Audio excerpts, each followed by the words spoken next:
ప్రభునామన చేరువచ్చిన మీకు అందరికీ కూడా మధుబాబుని తరపున శుభాభివందనాలు. చిన్న ప్రార్థన చేసుకొని వాక్యం ప్రారంభించుకుందాం. మమ్మల్ని ఎక్కువగా ప్రేమించిన ప్రియ పరలోకందరు మా తండ్రి, జీవము గల నాయన, మహిమగల తండ్రి, అన్ని విషయంలో ఆధారభూతులైన గొప్ప తండ్రి, పాదం చాలుచున్నాను నాయన.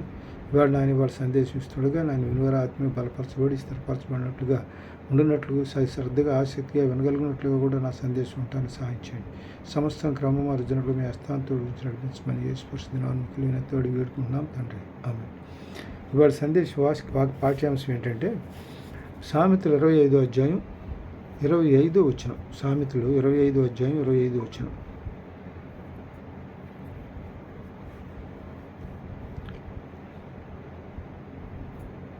అధ్యాయం 25వ వచనం ఏం చెప్తుందంటే, దప్పిక కొనివానికి చల్లని నీరు ఎట్లుండునో దూరదేశం నుండి వచ్చిన శుభ సమాచారము అట్లుండును. దప్పిక కొనిన వానికి చల్లని నీరు ఎట్లుండునో దూరదేశం నుండి వచ్చిన శుభ సమాచారం అట్లుండును. అంటే ఇక్కడ సమాచారాన్ని గురించి మనం దీనిలో తెలుసుకున్నట్లయితే బైబిల్ నుంచి కొన్ని సందర్భాలు చూద్దాం. మనం కొన్ని ఆ సందర్భాలు ఏంటంటే కొన్ని మంచి సమాచారాలు ఉంటాయి, చెడ్డ సమాచారాలు ఉంటాయి, క్షేమ సమాచారాలు ఉంటాయి. అట్లాగే ఈ మనిషికి ప్రీతికరంగా ఉండేటువంటి సమాచారాలు, యుద్ధ సమాచారాలు లాంటివి కూడా ఉంటుంటాయి. కాబట్టి సమాచారం అనేటప్పటికీ ఏ రకమైనటువంటి సమాచారం అయినా మనకి ఎట్లా ఉంటుందంటే, దప్పిక కొన్ని వారికి చల్లని నీరు ఎట్లుండునో దూరదేశం నుండి వచ్చిన శుభ సమాచారం కూడా అట్లాగే ఉంటుంది. మంచి సమాచారం వచ్చిందనుకోండి, అది మనకు అట్లాగే ఆనందంగా అనిపిస్తుంది. మంచి ఎండలోకి బయటికి పోయి వచ్చిన తర్వాత మంచులు తాగుతాం, చల్లటి నీళ్ళు తాగితే అంత ఆనందంగా ఉంటుందో, ఆహ్లాదంగా ఉంటుందో. అట్లాగే దూరదేశం నుంచి శుభ సమాచారం అయితే అది కూడా మనకి ఆహ్లాదకరంగా ఉంటుంది. ఇందులో ఆదికాండం సమాచారం దీనిలో లోకాసువార్త 2వ అధ్యాయం 10, లోకాసువార్త 2వ అధ్యాయం 10 వచనం, లోకాసువార్త 2వ అధ్యాయం 10-11 వచనాలు చూద్దాం. 10-11 వచనాలు. ఇక్కడ అయితే ఆ దూత భయపడకుడి, ఇదిగో ప్రజలందరికీ కలగబోవు మహా సంతోషకరమైన సువార్తమానం నేను మీకు తెలియజేస్తున్నాను. దావీదు పట్టణం మందు నేడు రక్షకుడు మీ కొరకు పుట్టి ఉన్నాడు. ఈయన ప్రభు అయిన క్రీస్తు అనే మాటకి ఏంటంటే అభిషిక్తుడు అని అర్థం. కాబట్టి ఇక్కడ ఏంటి, ఏ సమాచారం ఇది ఇక్కడ మనకి ఇస్తుంది? శుభ సమాచారం, మహా సంతోషకరమైన సమాచారం. ప్రభు పుట్టడం అనేటువంటిది లోకంలో దేవుడు లోకమును ఎంతో ప్రేమించాను, కాగా తన అద్వితీయ కుమారుని యందు విశ్వాసం ఉంచేవాడు నశింపక నిత్యజీవం పొందునని. ఎవరు నశించిపోవటం ఆయనకి ఇష్టం లేదు కనుక లోకాన్ని రక్షించడం, లోకంలో ఆయన బిడ్డలను రక్షించుకోవటం కోసం దేవుడు ప్రభు మానవ రూపంలో మనకి మానవ రూపంలో మనకు ఇదయ్యాడు అనమాట. అందువలన అది మనకందరికీ కలగబో స్వార్థమానం. అంతే దూత భయపడకుడి, ఇదిగో ప్రజలందరికీ కలుగుబో మహా సంతోషకరమైన స్వార్థమానం నేను మీకు తెలియజేస్తున్నాను. మహా సంతోషకరమైన స్వార్థ, దేవుడు మనకి ఈ లోకంలో రావటం అనేటువంటిది మహా సంతోషకరమైనటువంటి స్వార్థ. తర్వాత దీనిలో ఇంకోటి చూద్దాం. ఆదికాండం 21:16 చూద్దాం. 16 నుంచి 19 వరకు చూస్తే, ఆదికాండం 16 నుంచి 19 వరకు చూస్తే, ఆదికాండం 21వ అధ్యాయం 16 నుంచి 19 వరకు చూస్తే, ఇక్కడ ఈ పిల్లవాని చావు నేను చూడలేనని అనుకొని వింటి వేత దూరమును వెళ్ళి అతనికి ఎదురుగా కూర్చున్నాను. ఆమె ఎదురుగా కూర్చుండి ఎలుగెత్తి ఏడ్చాను. దేవుడు ఆ చిన్నవాని మొరను వినెను. అప్పుడు దేవుని దూత ఆకాశం నుండి హాగరును పిలిచి, హాగరు నీకేమొచ్చినది? భయపడకుము. ఆ చిన్నవాడున్న చోట దేవుడు వాని స్వరం విని ఉన్నాడు. నీవు లేచి ఆ చిన్నవాడిని లేవనెత్తి నీ చేత పట్టుకొనుము, వానిని గొప్ప జనముగా చేసేదనని ఆమెతో. ఇక్కడ పరిస్థితి ఏంటంటే, హాగరు ఇంట్లో నుంచి బయటకు వచ్చేసింది. అక్కడ నుంచి రావడానికి కారణం ఏంటంటే, హాగరు అది సారా మీద ఈర్ష్యపడుతుంది. హాగరు సార్ ఎందుకంటే ఇవిడికి సంతానం కలిగాడు, సారాకి సంతానం లేదు. కొంచెం ఈర్ష్యపడి అవుతూ గొడవ పడి బయటకు వచ్చేస్తుంది. వచ్చిన సందర్భంలో ఆవిడికి కొంత దూరం వచ్చిన తర్వాత ఆవిడికి నీరు కూడా దొరకదు. నీరు దొరక్క ఇబ్బంది పడుతున్న సమయంలో అన్నమాట ఇది. అది మాట దీనిలో చూద్దాం సార్. వాళ్ళు బయలుదేరి వచ్చేటప్పుడు తిత్తులో నీళ్ళు అయిపోయినాయి. తర్వాత ఆమె ఒక పొద క్రింద ఆ చిన్నవాడిని పడేసి, ఆ పిల్లవాడిని చావు నేను చూడలేనని అనుకొని, మంచిళ్ళు దప్పిక అవుతుంది, ఎడారులు ప్రయాణం చేస్తున్నారు కాబట్టి దప్పికి మంచిళ్ళు అవసరం ఉంది. కాబట్టి ఇంటి వేద దూరంలో వెళ్ళి అతనికి ఎదురుగా కూర్చున్నాడు. దూరంగా వెళ్ళిపోయింది. పిల్లోడు పడుతున్న బాధ చూడలేక, తండ్రి కుమారుడు పడుతున్న బాధ చూక హాగరు దూరంగా వెళ్ళిపోయి కూర్చుంటుంది. ఆమె ఎదురుగా కూర్చుండి ఎలుగెత్తి ఏడ్చాను. దేవుడు ఆ చిన్నవాని మొరని వినను. అప్పుడు దేవుని దూత ఆకాశం నుండి హాగరును పిలిచి, హాగరు నీకేమొచ్చింది, భయపడకము. ఈ చిన్నవాడు ఉన్న చోట దేవుడు వాని స్వరం విని ఉన్నాడు. చిన్నవాడు ఏడుస్తున్నాడు కదా, దేవుడు ఆ స్వరం విన్నాడు. విని నీవు లేచి ఆ చిన్నవాడిని లేవనెత్తి నీ చేత పట్టుకొనుము, వాని గొప్ప జనముగా చేసేనని ఆమెతో చెప్పాను. అంటే అతనికి అక్కడ ఇచ్చిన సమాచారం ఏంటంటే సంతోషకరమైన సమాచారం. ఆవిడ పడుతున్న ఇబ్బందులు ఆయనకి ఇచ్చినటువంటి సమాచారం శుభ సమాచారం ఇచ్చాడు అక్కడ. ఆ తర్వాత ఏమవుతుంది, ఆమె తను మరియు దేవుడు ఆమె కన్నులు తెరచినందున ఆమె నీళ్ల ఓట చూసి వెళ్ళి ఆ తిత్తిని నీళ్లతో నింపి చిన్నవానికి తాగనిచ్చాను. అక్కడ నీళ్ళకి ఇబ్బంది పడుతున్నప్పుడు దేవుడు ఆమెకి చెప్పి ఏం చేశాడంటే, మరియు ఆ దేవుడు ఆమె కన్నులు తెరిచిన గదిగా ఆమె నీళ్ల ఓటను చూసి, అక్కడ నీళ్ల ఓట దేవుడు ఏర్పాటు చేస్తాడు. నీళ్ల ఓటను చూసి తిత్తిలో నింపుకొని పిల్లడు దాహాన్ని తీర్చుకుంటుంది. అదొక శుభ సమాచారం. అక్కడ ఆవిడ ఆపదలు ఉన్నప్పుడు ఆయన మొక్కుంటారంట. ఆపద కాలంలో నమ్మదకొనదగినటువంటి సహాయకుడు. ఆపద కాలంలో ఆయన నమ్ముకొనదగినటువంటి సహాయకుడు. దీనిలో ఒక మాట చెబుతాడు చూడు, 55 సామెతలు 55 కీర్తనల 55లో కీర్తనల 55:22 చూద్దాం. కీర్తనల 55:22లో చూస్తే కీర్తనల 55:22 నీ భారము యెహోవా మీద మోపము, ఆయన నిన్ను ఆదుకొను, నీతిమంతులను ఆయన అనడును కదలనీయడు. మన భారం ఏంటంటే ఆయన దీనిలో 16:3లో ఇంకో మాట చెప్తాడు, నీ పనుల భారం యెహోవా మీద ఉంచు, ఆయన నిన్ను ఆదుకోండి అని చెప్తాడు. ఆయన పనుల భారం యెహోవా మీద ఉంచు, ఆయన నిన్ను ఆదుకుంటాడని చెప్తాడు. పనుల భారం ఆయన మీద ఉంచాలి, మన భారం ఆయన మీద ఉంచే పనుల భారం ఆయన సాల్వ్ చేస్తాడు. మన ఇబ్బందుల్లో ఉన్నప్పుడు కూడా దేవుడు మనల్ని కనికరించి కాపాడతాడు. తర్వాత ఇక్కడ దీనిలో ఇంకో వాక్యం చూద్దాం. సో ఈ సమాచారానికి సంబంధించి ఇంకొక వాక్యం చూద్దాం. నిర్గమకాండం 17 అధ్యాయం 1-6 వచనాలు. నిర్గమకాండం 17 అధ్యాయం నిర్గమకాండం 17 అధ్యాయం ముందు 6వ వచనం చూద్దాం. 6వ వచనం చూసిన తర్వాత, ఇదిగో అక్కడ హోరేబులోని బండ మీద నేను నీకు ఎదురుగా నిలిచేదను, నువ్వు బండ మీద కొట్టగా ప్రజలు త్రాగుటకు దానిలో నుండి నీళ్లు బయలుదేరునని మోషేతో సెలవేయగా, మోషే ఇజ్రాయెల్ పెద్దల కనులు ఎదుటాట్లు చేశాను.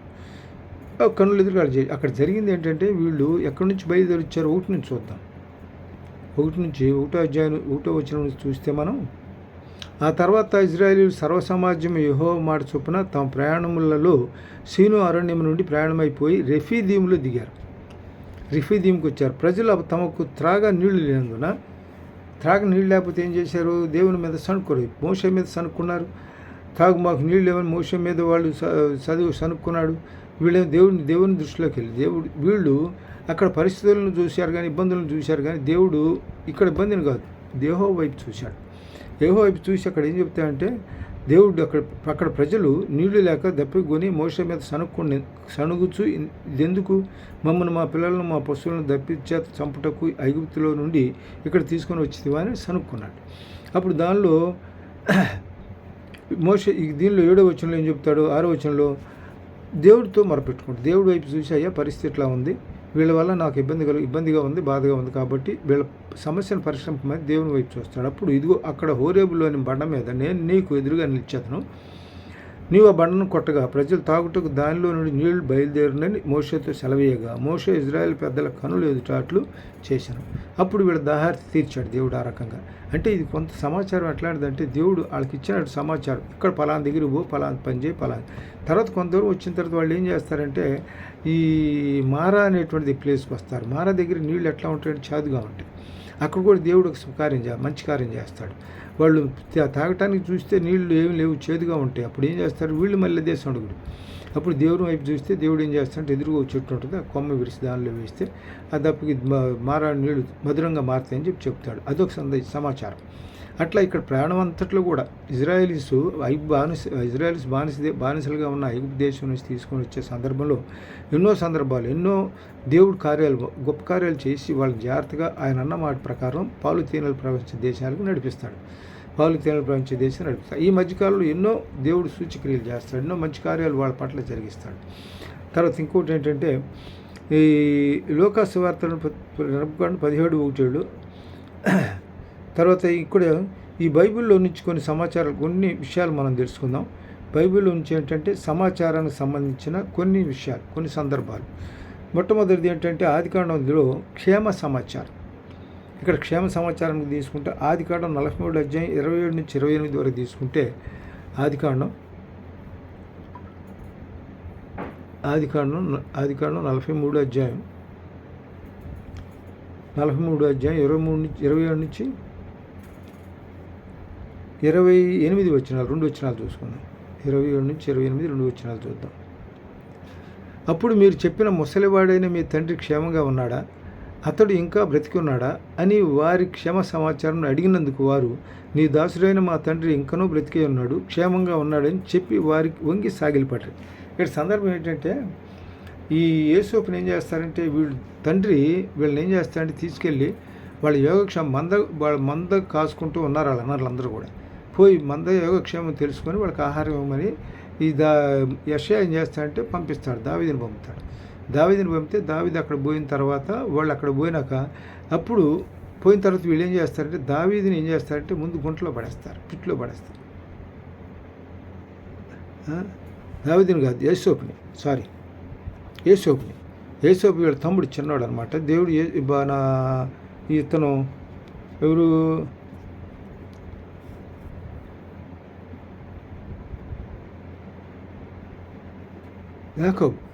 యాకోబు ఏం చేస్తాడంటే వీళ్ళందరికంటే చిన్న కుమారుడు యాకోబు యేసోపుని ఎక్కువగా ప్రేమిస్తాడు, చిన్న కుమారుడు కాదు ప్రేమిస్తాడు. కాబట్టి ఇతను పంపుతాడు క్షేమ సమాచారం తెలుసుకొని రామని, వాళ్ళు ఎట్లా ఉన్నారో తెలుసుకురామని.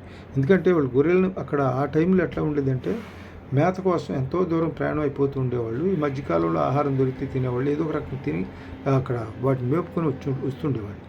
అది వాళ్ళ క్షేమ సమాచారం తెలుసుకొని రామని యేసోపుని పంపుతారు. వీళ్ళు ఏం చేస్తారంటే యేసోపుని వస్తున్నాడు, వాడు తండ్రి ఎక్కువ ప్రేమిస్తున్నాడు, రంగు బట్టలు వేసుకునేవాడు అని చెప్పని అతను ఏం చేస్తారంటే వచ్చిన తర్వాత పిట్లో పడేస్తారు, బావిలో పడేస్తే వాళ్ళు ఏం చేస్తారంటే పెద్ద అన్నయ్య వాళ్ళు ఏం చేస్తారంటే చంపొద్దు వాడిని తీసి బయటకు పెట్టండి అని చెప్పని బయటికి తీస్తారు. తీసిన తర్వాత ఏం చేస్తారంటే అక్కడ వీళ్ళు వ్యాపారస్తులు వచ్చి ఏం చేస్తారంటే వ్యాపారస్తులకి ఇతను నమ్మేస్తారు. వీళ్ళు ఎక్కడ తీసుకొస్తారు, ఇతను ఫరో దగ్గరికి తీసుకొస్తాడు. అట్లా అంటే గ్రాడ్యువల్గా అతను ఎట్లా అభివృద్ధిలోకి తీసుకొచ్చాడంటే దేవుడు ఒక్కసారి కాకుండా పిట్టు నుంచి ఇక్కడికి వచ్చిన తర్వాత ఏం చేస్తారు, ఇక్కడ ఫరో దగ్గరికి వచ్చిన తర్వాత ఫరో ఇతనికి అన్ని రకాలైనటువంటి అతనుకుండే దేవుడు అతను తోడుగా ఉన్నాడని గ్రహించి ఆయనకి అన్ని బాధ్యతలు అప్పగిస్తాడు. అయితే అది ఫరో భార్య ఇతన్ని ఇబ్బంది పెట్టే ప్రయత్నం చేస్తుంది. ఆ సందర్భంలో ఇతను ఏం చేస్తారంటే ప్రజల్లో వేస్తారు. ప్రజల్లో వేసిన తర్వాత ప్రజల నుంచి ఏం చేస్తారంటే ఇతను ఫరో కళ్ళు వస్తుంది, కళల భావం చెబుతాడు. కళ్ళ భావం అంటే ఇక్కడ ఏంటంటే కరువు వస్తుంది, 7 సంవత్సరాలు కరువు వస్తుంది. 7 సంవత్సరాలు కరువు వచ్చిన 7 సంవత్సరాల పంట బాగా పండుద్ది. బాగా పడినప్పుడు జాగ్రత్త చేసుకుంటే కరువు కాలంలో దీన్ని సర్దుబాటు చేసుకోవచ్చని ఆ కళల భావం ఫరోకు చెప్తాడు. ఎవరు, యేసోపు. అతని మీద పూర్తి నమ్మకంతో ఇతను ఏం చేస్తాడంటే అతని దీని మీద మొత్తం రాజ్యం అంతటి మీద అతనికి బాధ్యత అప్పగించారు. ఆ విధంగా అతను ఏం చేశాడంటే యేసోపు ఎదిగాడు. ఆ తర్వాత ఇక్కడ జరిగింది ఏంటంటే ఇక్కడ అడిగిన సమాచారం ఏంటి, మీ తండ్రి బాగున్నాడు. అక్కడ కరువు వచ్చిన తర్వాత అక్కడ దేశంలో ధాన్యాలు ఏమి లేవు. అవి ఎక్కడ ఒక యేసోపు ఐగుప్తులోనే జార్ చేసి పెట్టాడు యేసోపు. కాబట్టి అక్కడ ఉన్నది తెలుసుకొని వీళ్ళు అన్నదమ్ములంతా ఏం చేస్తారంటే అక్కడికి వస్తారు. అక్కడికి వచ్చేసి ధాన్యం కోసం వస్తారు. ధాన్యం కోసం వచ్చినప్పుడు ఒక సందర్భం ఏం జరుగుతుందంటే చూద్దాం. దీనిలో 37 అధ్యాయం 14 ఆదికాండం 37 అధ్యాయం 14 వచనంలో ఆదికాండం 37 అధ్యాయం 14 వచనంలో ఏం చెప్తారంటే, అప్పుడు అతడు నీవు వెళ్ళి నీ సహోదరుల క్షేమమును మంద క్షేమమును తెలుసుకొని నాకు వర్తమానం తెమ్మని అతనితో చెప్పి హెబ్రోన్ లోయ నుండి అతను పంపాను. అతడు షేకెమునకు వచ్చాను. తర్వాత అక్కడ జరిగిన సందర్భం ఏంటంటే 37:14 తర్వాత 41:15-16 చూద్దాం. 41:15-16 ఫరో యేసోపుతో కలకంటిని దాని భావం తెలుపగలవారు ఎవరు లేరు. నీవు కలను విన్న ఎడల్లో దాని భావను తెలుపాలని నిన్ను గూర్చి వింటేనే అతనితో చెప్పినందున యేసోపు నా వలన కాదు, దేవుడు ఫరోకు క్షేమకరమైన ఉత్తరం ఇస్తునని ఫరోతో చెప్పాడు. ఇక్కడ నేనుగా చెప్పేది దేవుడే ఇస్తారు క్షేమకరమైన సమాచారం అని చెప్తాడు. అక్కడ క్షేమకరమైన సమాచారం దేవుడు ఇస్తాడని యేసోపు తనకున్న విశ్వాసాన్ని బట్టి ఫరోకి సమాధానం చెప్తాడు. కాబట్టి ఇక్కడ దీనిలో సందర్భాన్ని బట్టి యేసోపు అందుకు ఫరో నా కళలలో నేను ఏటీవుడు నిల్చుండి కళల భావం చెప్తాడు, కళలు చెప్తాడు. కళ భావం తర్వాత ఏం చేస్తాడంటే యేసోపు వాళ్ళకి అని తెలియజేస్తాడు. ఆ సందర్భంలో అతన్ని బట్టి అతని దేవుడు తోడుగా ఉండాడని అతను ఉన్నతంగా ఆశీర్వదించాడు. అంటే దేవుని ఆశీర్వాదం ఐశ్వర్యాన్ని ఇస్తుంది, కానీ నరుల కష్టం చేత ఐశ్వర్యం ఎక్కువ కాదు. అతను అంతకంతకు ఎదగటానికి కారణం ఏంటంటే దేవుడు అతనికి తోడై ఉంటాయి. ఎవరికి యేసోపుకు తోడై ఉన్నాడు కనుక అతనికి అంతకంతకు ఎదిగాడు. చివరికి ఐగుప్తు దేశానికి మంత్రిగా, ప్రధానమంత్రిగా ఎంపిక చేయబడ్డాడు. తర్వాత ఇక్కడ ఒకటి తర్వాత ఇంకొక సమాచారం ఏంటంటే సంతోషకరమైన సమాచారం. మొదటి తెస్సలోనికీయులకు రాసిన పత్రిక 3వ అధ్యాయం 6వ వచనంలో చూసినట్లయితే ఇక్కడ తిమోతియు ఇప్పుడు మీ యొద్ద నుండి మా యొద్దకు వచ్చి మేము మిమ్మల్ని ఎలాగ చూడని అపేక్షిస్తున్నామో అలాగే మీరును మమ్మల్ని చూడని అపేక్షించు ఎల్లప్పుడూ మమ్మల్ని ప్రేమతో జ్ఞాపకం చేసుకుంటున్నారని మీ విశ్వాసం గురించి, మీ ప్రేమను గురించి సంతోషకరమైన సమాచారం మాకు ఎవరు తెచ్చారు? పౌలుకి ఎవరు తెచ్చారు? తిమోతి తీసుకొచ్చాడు.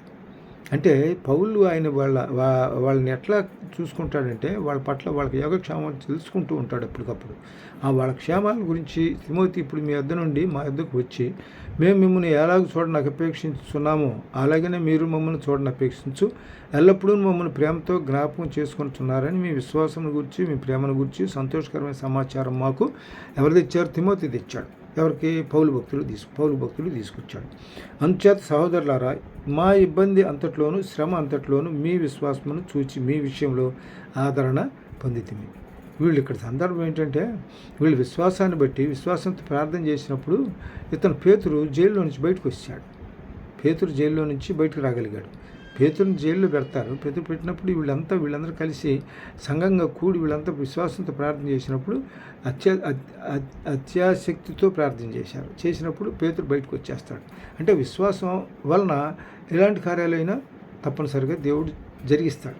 మనకు విశ్వాసం ఉండాలి. అడుగుడు ఇచ్చేతను తట్టు తీబండు వెతులు దొరుకుతున్న పొతండి అన్నాడు కదా. మనం అడగాలి. అది ఎట్లా ఉండాలి? మన విశ్వాస సహితంగా ఉండాలి. మనం అడిగేది ఏదైనా అడిగిన తర్వాత మనం ఏమనుకోవాలంటే దేవుడు మనం అడిగిన దాన్ని తప్పనిసరిగా నెరవేరుస్తాడు అనేటువంటి విశ్వాసం కూడా మనకు ఉండాలి. మత్తయి సువార్త 21:22లో చూద్దాం. మత్తయి సువార్త 21:22లో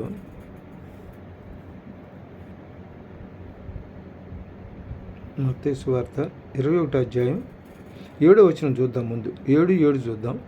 7:7లో ఏమంటాడంటే అడుగుడి మీకు ఇవ్వబడును, వెతకుడి మీకు దొరుకును, తట్టుడి మీకు తీయబడును. అడుగు ప్రతివాడును పొందును, వెదకువానికి దొరుకును, తట్టువానికి తీయబడును.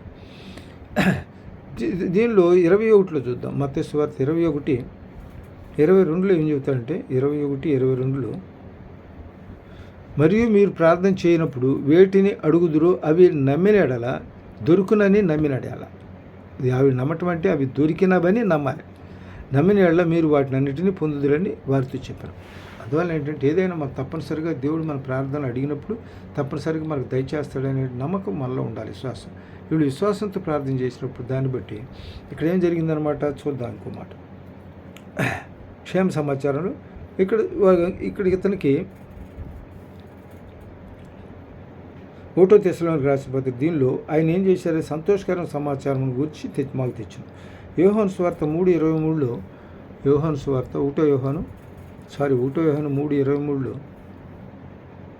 3:23లో చూస్తాడంటే 3:23లో ఆయన ఆజ్ఞలను గైకొనివాడు ఆయన యందు నిల్చుండును, ఆయన వాని యందును నిల్చుండును, ఆయన మన యందు నిల్చుండును. ఆయన ఆజ్ఞలను కనుక్కోవాలి. కనుక్కోవటం అంటే ఆయన మనకి ఏం చేయమని చెబుతాడో అది మనం చేయాలంతే. మన ఇష్టం వచ్చినట్టు చేయడానికి మన సుబుద్ధిని ఆధారం చేసుకోకుండా పూర్ణ హృదయంతో ఆయనందు నమ్మిక ఉంచాలి. మన ప్రవర్తన ఎంతలేందో ఆయనకు అధికారం లోబడి నడుచుకోవాలి. కాబట్టి ఆయన ఆజ్ఞలు మనం గైకోవాలి. దీనిలో ఆజ్ఞలు గైకోవటం అనేటువంటి మత్తయి ద్వితీయోపదేశకాండం 28వ అధ్యాయం 1వ వచనంలో ఏం చెప్తాడంటే 28వ ద్వితీయోపదేశకాండం 28వ అధ్యాయం 1వ వచనంలో నీవు నీ దేవుడైన యెహోవా మాట శ్రద్ధగా విని నేడు నేను నీకు ఆజ్ఞాపించున్న ఆయన ఆజ్ఞలన్నిటినీ అనుసరించి నడుచుకునే ఎడల నీ దేవుడైన యెహోవా భూమి మీద ఉన్న సమస్త జన్మల కంటే నిన్ను హెచ్చించను.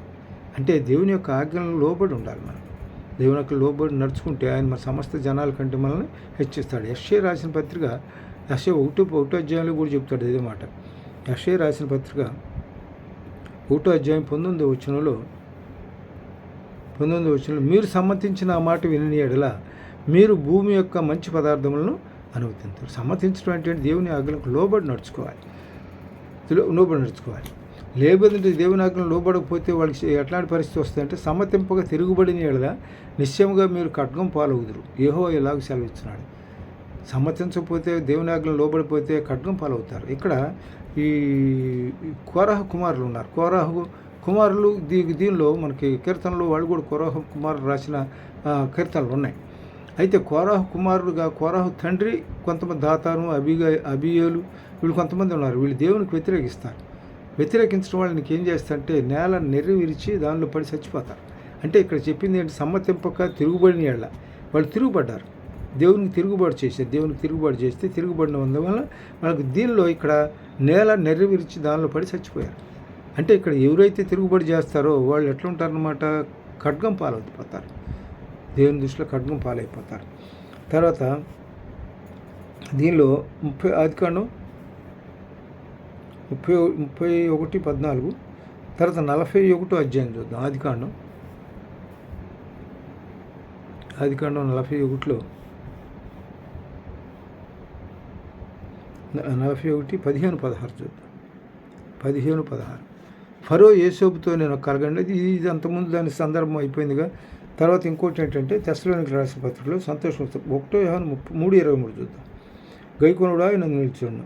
తర్వాత యోహాను 17:3 యోహాను సువార్త 17 అధ్యాయం 3 వచనం. యోహాను సువార్త 17 అధ్యాయం 3 వచనం. 3 వచనంలో అద్వితీయ సత్యదేవుడవైన నిన్నును నీ పంపిన యేసుక్రీస్తుని ఎరుగుటే నిత్యజీవం. దేవుని ఎరుగుటే నిత్యజీవం. ఆయన దీనిలో ఆయన ఆజ్ఞలను గైకొనువాడు ఆయన యందు నిలిచుడును. దీనిలో 1 యోహాను 3:23లో ఆయన ఆజ్ఞలు గైకొనువాడు ఆయన యందు నిలిచుడును, ఆయన వాని యందు నిలిచుడును, ఆయన మన యందు నిలిచుడును. 17:3లో అద్వితీయ సత్యదేవుడైన నిన్ను నీవు పంపిన యేసుక్రీస్తును ఎరుగుట నిత్యజీవం. నిత్యజీవం అంటే దేవుడు ఎందుకు ఎరుగుట నిత్యజీవం అని అంటే యోహాను సువార్త 14:6లో ఏం చెబుతాయంటే నేనే మార్గమును సత్యమును జీవం. ఆయన ఎరగటం అంటే ఆయన తెలుసుకోవటం, ఆయన పట్ల విధేయత కలిగి ఉండటం, ఆయనలో విశ్వాసంతో నడుచుకోవటం అనేటువంటిది నిత్యజీవానికి మార్గం. అక్కడ 2 మార్గాలు ఉంటాయి, ఇరుకు మార్గం, విశాల మార్గం ఉంటుంది. ఇరుకు మార్గం అనేటువంటిది ఏమన్నా పరలోకానికి పోవటానికి మార్గం. విశాల మార్గం ఎక్కడంటే నరకానికి పోవటానికి మార్గం. అందరూ ఎక్కువ పర్సెంట్ ఏంటంటే పరలోక మార్గానికి పోవాలంటే దేవుని పట్ల భయభక్తులు కలిగి విశ్వాసంతో వాక్యానుసారంగా నడుచుకోవాలి. తర్వాత ఇక్కడ ఇంకోటి ఏంటంటే అపోస్తుల కార్యం 16:3 ఏం చెబుతారంటే అపోస్తుల కార్యం 16 అధ్యాయం 3 వచనం. అపోస్తుల కార్యం 16 అధ్యాయం 3 వచనంలో అతడు తనతో కూడా బయలుదేరి రావాలనని పౌలు కోరి అతడు తండ్రి గ్రీస్ దేశస్తులని ఆ ప్రదేశంలో యూదులు అందరికీ తెలియను గనుక వారిని బట్టి అతన్ని తీసుకొని సున్నతి 16 అధ్యాయం 31 వచనం. 3 కాదు 31 వచనం. 16 అధ్యాయం 31 వచనంలో అందుకు వారు ప్రభు అయిన యేసునందు విశ్వాసం ఉంచుము, అప్పుడు నీవును నీ ఇంటి వారును రక్షణ పొందుదురని చెప్పాను. ఇక్కడ సందర్భం ఏంటంటే వారిని వెలుపల అయ్యారా రక్షణ పొందుటకు నేనేం చేయాలి. ఇక్కడ ఏం జరుగుతుందంటే ఇక్కడ సందర్భం ఏంటంటే ఇక్కడ ముందు 2 వచనాలు వెనక్కి వెళదాం.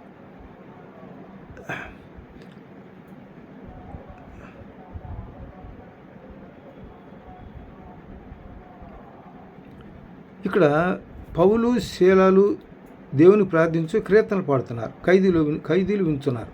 అప్పుడు అకస్మాత్తుగా మహాభూకంపం కలిగిన చెరసాల పునాదులు అదిరను, వెంటనే తలుపులు అన్నీ తెరుచుకున్నాను, అందరూ బంధకములు ఊడిను.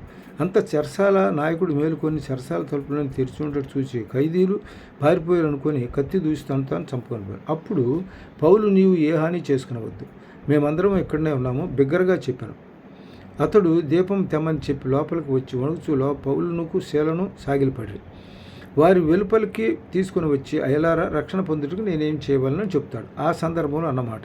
అందుకు వారు ప్రభు అయిన యేసునందు విశ్వాసం ఉంచుము, అప్పుడు నీవును నీ ఇంటి వారును రక్షణ పొందుదురని చెప్పాడు.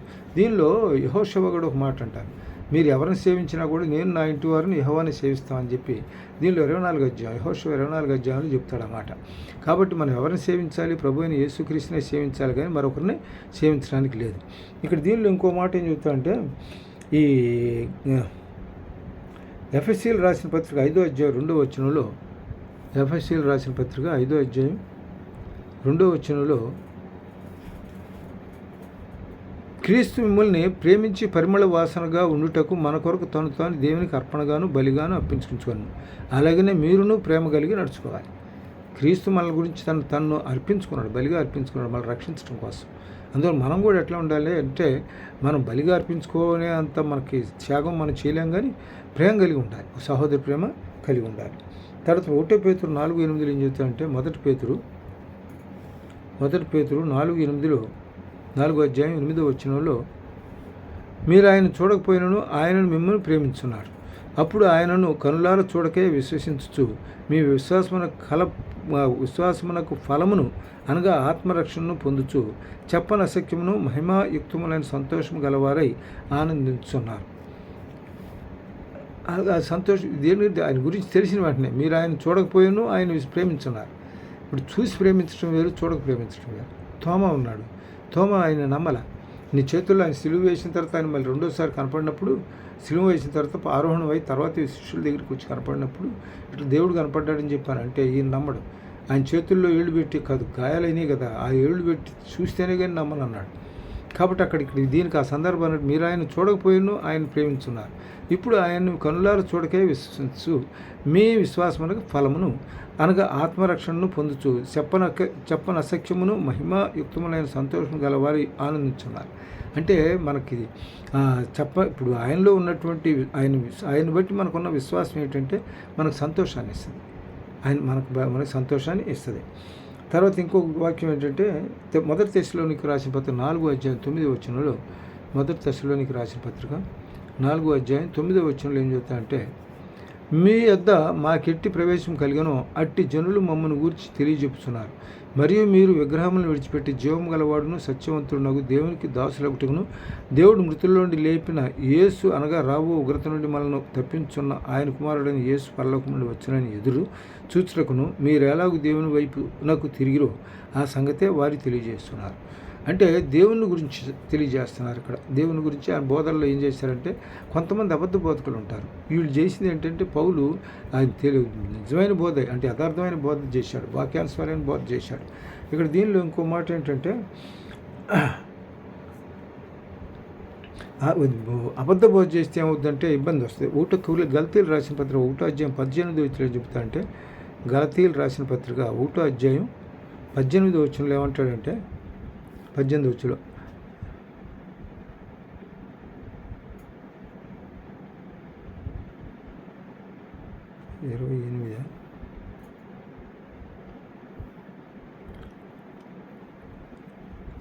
గలతీలు రాసిన పత్రిక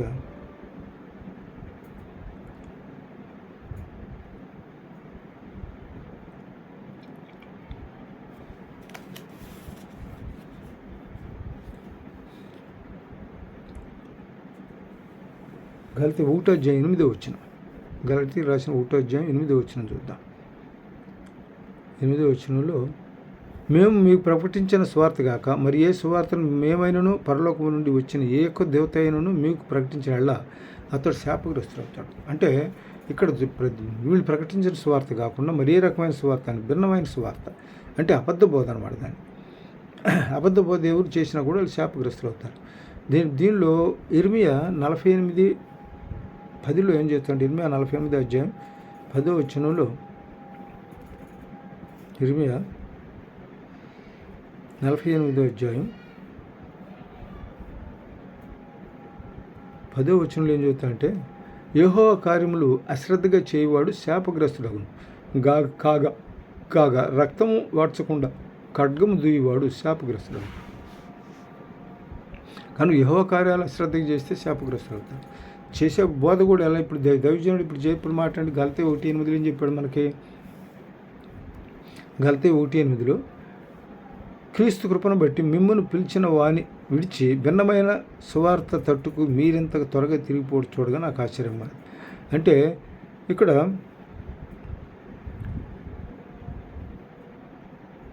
మేము మీకు ప్రకటించిన సువార్త కాక మరి ఒక సువార్తను మేమైనను పరలోకం నుండి వచ్చిన ఒక దూతను మీకు ప్రకటించిన ఎళ్ళ అతడు శాపగ్రస్తుడు అవుతాడు. అది తర్వాత ఇంకోటి ఏంటంటే, అది సంతోషకరమైన సువార్త. చెడ్డ సమాచారం ఏంటంటే, సంఖ్యాకాండం 13:32 సంఖ్యాకాండం 13:32లో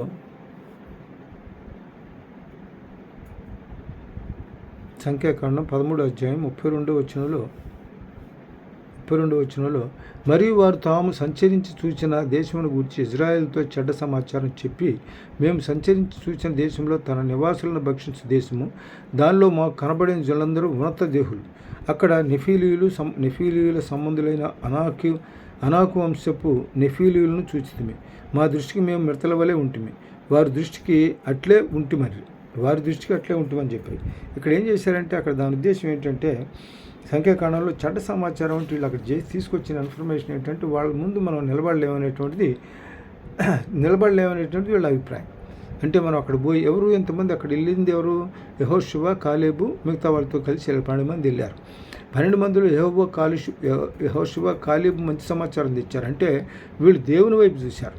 వీళ్ళంతా మిగతా వాళ్ళు ఏమన్నా అక్కడున్న పరిస్థితులను చూసి భయపడిపోయి చెడ్డ సమాచారం, అక్కడ పోతే మనం వాళ్ళని బ్రతకనివ్వరు, వాళ్ళు మనల్ని చంపేస్తారని వీళ్ళు చెడ్డ సమాచారం తీసుకొస్తే, యెహోషువ, కాలేబులు ఏం చేస్తారంటే మంచి సమాచారం, దేవుడు మనకు పక్షాన్ని మనకు ఉండగా మనకు విరోధి ఎవరు? ఆయన మన ముందు నడిపిస్తాడు, కాబట్టి మనం భయపడాల్సిన పని లేదని చెప్పి మంచి సమాచారం ఉంది. అయితే చెడ్డ సమాచారం తీసుకొచ్చిన వాళ్ళకి శిక్ష ఉంటుంది. చెడ్డ సమాచారం తీసుకొచ్చిన వాళ్ళు కనుక ఆ దేశమును గురించి చెడ్డ సమాచారం చెప్పిన మనుషులు యెహోవా సన్నిధిన తెగులు చేత చనిపోయారు. గలతీ 1:8 తర్వాత యోధా 1:5 ఏం చెప్తా అంటే, యోధా 1:5 చెడ్డ సమాచారం తీసుకొచ్చిన వారి సందర్భం. యోధా 1:5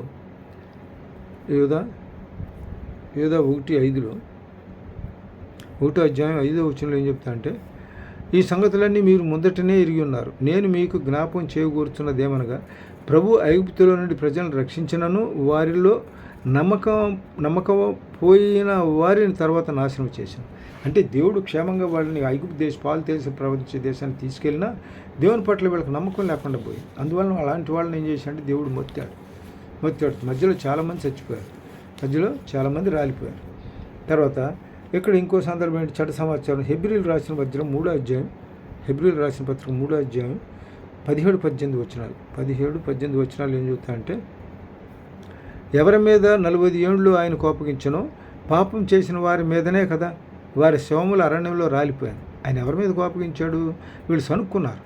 వారు అరణ్యంలో మోషే నాయకత్వంలో అరణ్యంలో బయలుదేరిపోతుంటే, దేవుడు చూపించిన పాలు తేనె ప్రవహించే దేశాన్ని బయలుదేరిపోతుంటే మార్గ మధ్యలో వచ్చిన చిన్న ఇబ్బందులకు వీళ్ళు ఏం చేశారంటే సనుక్కున్నారు. తన విశ్రాంతిలో ప్రవేశింపరని ఇలాంటి వాళ్ళ గురించి ఏం చెప్తున్నాడు దేవుడు?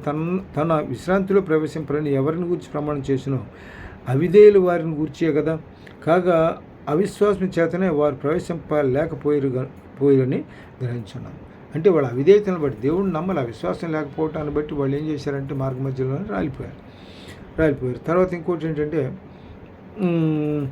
ఇంకో సమాచారం ఏంటంటే యుద్ధ సమాచారం. చెడ్డ సమాచారంలో వాళ్ళు ఆ రకంగా ఇబ్బంది పడతారు. దీనిలో 1 కొరింథీ 10:13-5 వచనాలు చూద్దాం.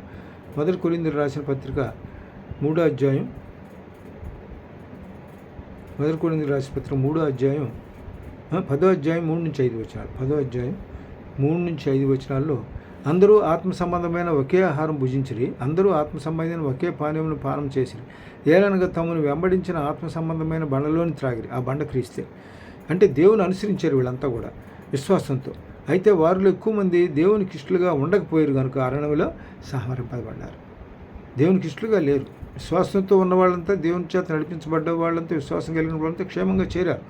అయితే ఇక్కడ ఏమవుతుంది? ఎక్కువ మంది దేవునికి ఇష్టలుగా ఉండకపోయారు కనుక వాళ్ళు ఏం చేయ మధ్యలో సంహరించబడతారు. తర్వాత ఇంకో వాక్యం ఒకటి చూద్దాం. దీనిలో ఇంకోటి అంటే యుద్ధ సమాచారం. 2 శామ్యూలు 11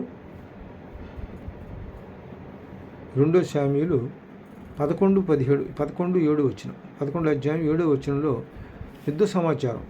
ఊరియా దావీదు వద్దకు రాగా, దావీదు యోవాబు యోగక్షేమమును జనుల యోగక్షేమమును యుద్ధ సమాచారం అడిగాను.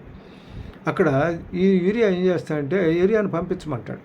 అక్కడ కొంత సందర్భం జరుగుద్ది. ఆ సందర్భం మనకి ఎప్పుడు వింటూనే ఉంటాం.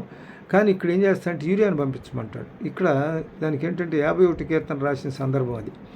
కాబట్టి యూరియా దావీదు వద్దకు రాగా దావీదు యోవాబు యోగక్షేమమును జనుల యోగక్షేమమును యుద్ధ సమాచారం అడిగి తెలుసుకున్నాడు. అక్కడ యుద్ధం ఎట్లా జరుగుతుంది ఏమిటి అని చెప్పి వాళ్ళు ఎట్లా ఉన్నారు, మన సైనికులు ఎట్లా ఉన్నారు, ఎట్లా యుద్ధం జరుగుతుంది అనే యుద్ధ సమాచారం అడిగి తెలుసుకుంటాడు. అయితే అక్కడ యోవాబు ఏమవుతుందంటే యోవాబు సైనికాధిపతి మంచి యుద్ధ నైపుణ్యం కలిగిన వాడే.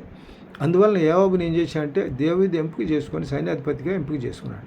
అయితే యోవాబు రబ్బా పట్టణంలో గెలవలేకపోతున్నాడు, ఓడిపోతూ ఉన్నాడు. కారణం ఏంటంటే ఇక్కడ దావీదు చేసినటువంటి పొరపాటు పని కారణంగా గెలవలేకపోయి ఎప్పుడైతే పశ్చాత్తాపడి 51వ కీర్తన రాస్తాడో అప్పుడు అక్కడ యోవాబు రబ్బాన్ని గెలుస్తాడు. అయితే ఈ మధ్యకాలంలో ఇక్కడ జరిగిన సందర్భాన్ని బట్టి దేవుడు ఇతను కూడా పశ్చాత్తాపడతాడు. తర్వాత దీనిలో 1 శామ్యూయలు దీని సందర్భాన్ని బట్టి ఒక చిన్న మాట చదువుకుందాం. 1 శామ్యూయలు 12:1-5 వచనాలు 15 వచనాలు. మొదటి శామ్యూయలు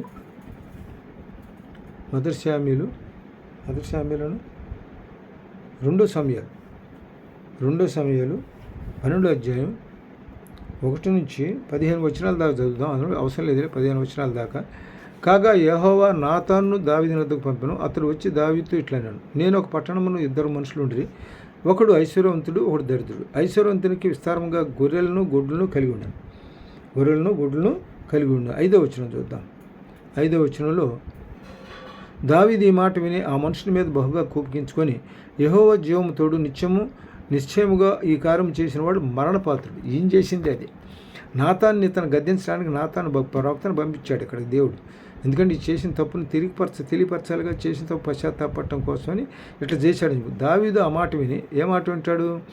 అట్లుండగా మార్గస్థుడు ఒకడు ఐశ్వర్యవంతుని వద్దకు వచ్చెను. అతడు తన వద్దకు వచ్చిన మార్గస్థునికి ఆయుధం చేయుటకు తన గొర్రెల్లో కానీ గొడ్డల్లో కానీ దేన్ని ముట్టనులక ఆ దరిద్రుని గొర్రె పిల్లను పట్టుకొని అతని వద్దకు వచ్చి వాడిని ఆయుధం చేశాను. అంటే ఎవరు దరిద్రుడు గొర్రెపాలని ఈయనకు అంత ఉందగా ఉన్నప్పుడు దీనిలో ఒకటి తీసి చేయొచ్చుగా చేయాలి, అట్లా చేయకుండా అట్లా చేశారు. అందుకు దావీదు ఈ మాట విని దావీదు ఈ మాట విని ఆ మనుషుని మీద బహుగా కోపించుకొని యెహోవా జీవముతోడు నిశ్చయముగా ఈ కార్యం చేసిన వాడు మరణపాత్రుడు. అందుకు దీనిలో వెంటనే ఏమంటాడంటే మరణపాత్రుడు అని చెప్తాడు. దానిలో దావీదుని చూసి ఆ మనుషుడు నువ్వే ఏం చేశాడు ఇక్కడ? ఇతను యూరియా భార్యని చేశాడు కదా, దగ్గర తీసుకున్నాడు కదా. నీకు ఇతని ఇంతమంది ఎంతమంది ధర్మపత్రులు ఉన్నారు, దాని సహపత్రులు కూడా ఉన్నారు. ఎంతమంది ఉన్నా కూడా నువ్వు ఆ అమ్మాయి మీద కన్ను పెట్టుకొని చూసి ఆవిడని చేసావు కాబట్టి దానికి నువ్వు శిక్షార్హుడు అని చెప్పి నాతాన్ ద్వారా ఇతనికి ఇరుగుపరుస్తాడు అనమాట. కాబట్టి ఈ సమాచారం ఇక్కడ యుద్ధ సమాచారం అనేటప్పటికీ ఇతను ఎప్పుడైతే పశ్చాత్తాపడిన తర్వాత అప్పుడు రబ్బా మీద యోవాబు గెలిచే పరిస్థితి ఏర్పడుతుంది. ఆ విధంగా ఈ కథ అక్కడ ఏమవుతుందంటే మంచిగా జరుగుతుంది. కాబట్టి చిన్న వాక్యాన్ని దేవుడు తన ఒంట్లో దీవించడం కాక చిన్న ప్రార్థన చేసుకుని ఉంచుకుందాం. జీవం గల నాయన, మహిమ గల తండ్రి, అన్ని విషయంలో ఆధారపడుతున్నాను తండ్రి, పాదం చదువుతున్నాను ఆయన. ఇక్కడ సమాచారానికి సంబంధించి మంచి సమాచారం, చెడ్డ సమాచారం, క్షేమ సమాచారం గురించిన ఆయన యోసేపు ఆయన ఐగుప్తు మంత్రిగా ఉన్న ప్రధానమంత్రిగా ఉన్న సందర్భంలో వచ్చిన అన్నదమ్ముల్ని ఆయన క్షేమం అడిగి తెలుసుకున్నాడు. తన తండ్రి యొక్క యోగక్షేమాలను అడిగి తెలుసుకున్నాడు. యుద్ధ సమాచారం వచ్చేటప్పటికి ఏమన్నా ఇక్కడ యోవాబు రబ్బాను ఓడిపోవటానికి అంతకుముందు జరిగిన సందర్భాన్ని బట్టి యూరియా ఇక్కడ రావటం వలన యూరియా ద్వారా ఇన్ఫర్మేషన్ తెలుసుకొని అక్కడ దాన్ని తెలుసుకున్న సమాచారం, యుద్ధ సమాచారం ఎట్లా ఉంది ఏంటంటే తెలుసుకున్న సమాచారం అది. చెడ్డ సమాచారం కొంతమంది ఏంటంటే ఇక్కడ యెహోషువ కాలంలో ఆయన యోగులను పంపుతాడు. వాళ్ళు పోయే దేశంలోకి ఎట్లా ఉంది పరిస్థితి తెలుసుకోమని పంపినప్పుడు అక్కడ 12 మంది పోతే ఇద్దరేమన్నా మంచి సమాచారం, యెహోషువ ఈ కాలేబు ఇద్దరు మంచి సమాచారం, మిగతా వాళ్ళు చెడ్డ సమాచారం తీసుకొని శాపగ్రస్తులు అవుతారు. కాబట్టి వాక్యాలు మనం చేసే ప్రతి క్రియలో కూడా దేవుని బట్టి మనం నడుచుకుంటూ ఆయన విశ్వాసంలో ఎదగాలని కొద్ది వినపాలు మా ప్రభు మీకు మన సుబుద్ధిని ఆధారం చేసుకోకుండా పూర్ణహీనతో ఏవోహైంది నమ్మిక ఉంచి మా ప్రవర్తన అంతటి అధికారంలో నడుచుకోవాలని మరి కేసు ప్రశ్న నడుచుకుంటూ విశ్వాసంలో ఎదగాలని కోరుకుంటూ ఈ చిన్న కొద్ది వినపాలు మా ప్రభు మీ ప్రియకుమారుడిని యేసు పరిస్థితి మిక్కిలి తోడు పెట్టుకుంటున్నాం తండ్రి. ఆమె.